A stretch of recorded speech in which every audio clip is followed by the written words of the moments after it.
ఇక దీపావళి పండగకు మోదం మోగించేందుకు crackers ready అయిపోయాయి. కాలుష్యాన్ని దృష్టిలో పెట్టుకుని సుప్రీంకోర్టు ఇచ్చిన సూచనలతో గ్రీన్ క్రాకర్స్ వచ్చినప్పటికీ సంగారెడ్డిలో అవి ఎక్కడా కనిపించట్లేదు. గ్రీన్ క్రాకర్స్ సౌండ్ ఎక్కువగా ఉండవని, ప్రజలు కూడా వాటిని ఇష్టపడక వ్యాపారాలు సాగట్లేదని, అందుకే ఎప్పుడూ అమ్మే క్రాకర్సే అమ్ముతున్నామని యజమానులు చెప్తున్నారు. దీనిపై మరిన్ని వివరాలు మా ప్రతినిధి పివి రావు అందిస్తారు. ఉమ్మడి మెదక్ జిల్లాలో దీపావళి సందడి ప్రారంభమైంది. క్రాకర్స్ షాపులు అన్ని చోట్ల వెలిశాయి. మున్సిపల్ అధికారులు అదేవిధంగా ఫైర్ డిపార్ట్మెంట్ సూచించినటువంటి ప్రాంతాల్లోనే ఫైర్ క్రాకర్స్ని పెట్టి అమ్మే పరిస్థితి మనకు కనిపిస్తూ ఉంది. మనం చూస్తూ ఉన్నాం, సంగారెడ్డి జిల్లా కేంద్రంలో క్రాకర్స్ షాపులు పెట్టారు.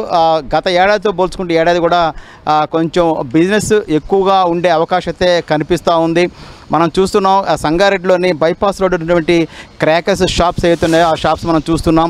ముఖ్యంగా ఈ ఏడాది సుప్రీంకోర్టు ఏదైతే గైడ్లైన్స్ ఇచ్చిందో దాని ప్రకారం గ్రీన్ క్రాకరీస్ని అమ్మాలని కూడా చెప్పింది. ఈ నేపథ్యంలో గ్రీన్ క్రాకరీస్ ఎంతవరకు ప్రజలు తీసుకుంటున్నారు, గ్రీన్ క్రాకర్స్ ఉన్నాయా లేదా తెలుసుకునే ప్రయత్నం అయితే మనం చేద్దాం. మనతో మాట్లాడేందుకు ఇక్కడ ఒక షాప్ యజమాని ఉన్నాడు. చెప్పండి, మనం చూస్తున్న ప్రతి ఏడాది కూడా క్రాకర్స్ విపరీతంగా దీపావళి తప్పనిసరిగా కొనుక్కుంటారు, కాలుస్తుంటారు. పొల్యూషన్ బాగా విపరీతంగా వస్తుందని సుప్రీంకోర్టు కూడా కొన్ని గైడ్లైన్స్ ఇచ్చింది.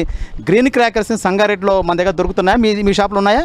లాస్ట్ టైం పెట్టామంటే బాక్స్ ఉంది, అవి మిగిలిపోయి ఎవరు తీసుకోలేదు. ఆ బాక్స్ అలాగే ఉంది, లాస్ట్ ఇయర్ బాక్స్. ఎందుకని? అవేర్నెస్ లేకపోవడం వల్ల. ఇంకా పెట్టినా కూడా, షోకేస్ పెట్టినా కూడా అది ప్లేస్ వేస్ట్ తప్పితే ఏం అవ్వట్లేదు. లాస్ట్ టైం అలాగే ఉండిపోయింది, మా బాక్స్ లోపల ఉంది. లోపల అవేర్నెస్ కొంచెం ఉంటే సో ముందుకు వెళ్తుంది. ఎందుకని దీనికి దానికి తేడా ఏంటి? గ్రీన్ క్రాకర్స్కును దానికి తేడా ఉంటుంది అంటే ఇవి కొంచెం ఎఫెక్టివ్గా ఉంటాయి దాంతో పోల్చుకుంటే. అదైతే క్లియర్గా ఉంటుంది. So people want that effectiveness కాబట్టి. అంటే సౌండ్ ఎక్కువ ఉంటుంది, సౌండ్ తక్కువ ఉంటుంది. ఇవి ఎక్కువ ఉంటాయి నార్మల్ దాని మీద. మరి సుప్రీంకోర్టు చెప్పింది కదా గ్రీన్ క్రాకర్స్ని ఎంకరేజ్ చేయండి అని. మీరు కూడా గ్రీన్ క్రాకర్స్ పెంచవచ్చు. మరి కస్టమర్స్ మరి మేము చెప్తాము, చెప్పడం, తీసుకోవడం, తీసుకోకపోవడం. పబ్లిక్ మాత్రం పెద్దగా గ్రీన్ క్రాకర్స్ అసలు తెలియదు వాళ్ళకి, తెలియదు అంతే. అంటే మనం చూస్తున్నాం, సుప్రీంకోర్టు ఏదైతే గైడ్లైన్స్ ఇచ్చిందో ఆ గైడ్లైన్స్ ప్రకారం ఏదైతే గ్రీన్ క్రాకర్స్ని ప్రోత్సహించాలని చెప్పినప్పటికీ షాప్ యజమానులు తీసుకొచ్చడానికి సిద్ధంగా ఉన్నప్పటికీ ప్రజల్లో అవగాహన లోపం అయితే కనిపిస్తూ ఉంది. గ్రీన్ క్రాకర్స్ యొక్క ఎఫెక్ట్ ఎక్కువగా ఉండదు. మామూలు ఈ క్రాకర్స్ ఏవైతే ఉన్నాయో ఈ క్రాకర్స్ ధ్వని ఎక్కువగా ఉంటుంది వల్ల పబ్లిక్ కూడా ఎక్కువగా వీటినే కోరుకునే పరిస్థితి కనిపిస్తుంది. కాబట్టి గ్రీన్ క్రాకర్స్ని ఎక్కువగా వాళ్ళు ఇష్టపడలేదని కూడా షాప్ యజమాని చెప్తున్నారు. మనతో పాటు మరి కొంతమంది షాప్ యజమానులు. ఎలా ఉంది మీ షాప్ ఈ సంవత్సరం? ఎలా ఉంది? ఇప్పటివరకు అయితే ఇంకేం లేదు, రేపు స్టార్ట్ అవుతుండొచ్చు. అదే మరి మీ దగ్గర గ్రీన్ క్రాకర్స్ ఉన్నాయా, మామూలు క్రాకర్స్ ఉన్నాయా? అన్ని స్పెషల్ క్రాకర్స్ అన్నీ ఉన్నాయి. స్పెషల్ కాదు, గ్రీన్ క్రాకర్స్ కొత్తగా వచ్చాయి కదా? లేవు, అట్లాంటివి అయితే తీసుకురావాలి. ఇంకా పబ్లిక్కి రాలేదు కదా, తీసుకొద్దాం నెక్స్ట్ ఇయర్ వరకు. Yeah sure.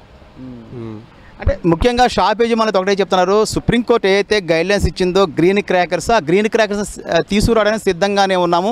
కానీ గ్రీన్ క్రాకర్స్ యొక్క సౌండ్ తక్కువగా ఉంటుంది, పొల్యూషన్ కూడా చాలా తక్కువగా ఉంటుంది. కానీ వాటిని తీసుకునేందుకు ప్రజలు సిద్ధంగా లేకపోవడంతో మేము తీసుకురావట్లేదని చెప్తున్నారు.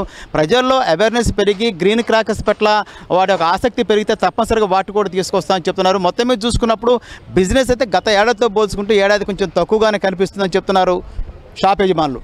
కెమెరా పర్సన్ వినోద్తో పివి రావు, 10 టీవీ, సంగారెడ్డి నుంచి.